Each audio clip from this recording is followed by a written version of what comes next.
بسم اللہ الرحمن الرحیم۔ اللہ کے نام کے ساتھ شروع جو بڑا مہربان اور نہایت رحم فرمانے والا ہے۔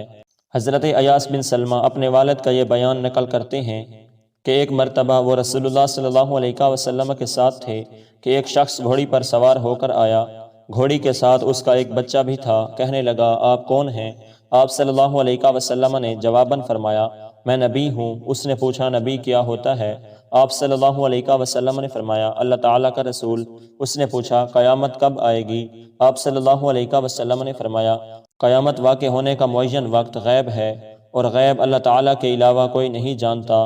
اس نے کہا، اپنی تلوار مجھے دیجئے۔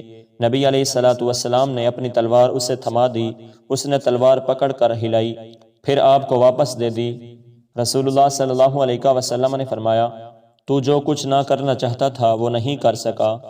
حضرت سیدنا ابو ہریرہ رضی اللہ تعالیٰ عنہ بیان کرتے ہیں کہ رسول اللہ صلی اللہ علیہ وسلم نے ارشاد فرمایا، جو شخص نجومی یا کاہن کے پاس آئے اور ان کی پیشن گوئی کو سچا جانے تو اس نے نبی علیہ السلام کی تعلیمات کا انکار کیا۔ حضرت سیدنا ابو امامہ بہلی رضی اللہ تعالیٰ عنہ بیان کرتے ہیں کہ رسول اللہ صلی اللہ علیہ وسلم نے ارشاد فرمایا، حیا اور خاموشی ایمان کی دو شاخیں ہیں، بے حیائی اور یاوہ گوئی نفاق کی دو شاخیں ہیں۔ حضرت ابو امامہ رضی اللہ تعالیٰ عنہ اپنے والد کے حوالے سے رسول اللہ صلی اللہ علیہ وسلم کا یہ ارشاد نقل کرتے ہیں کہ شکستہ حالی کا تعلق ایمان سے ہے۔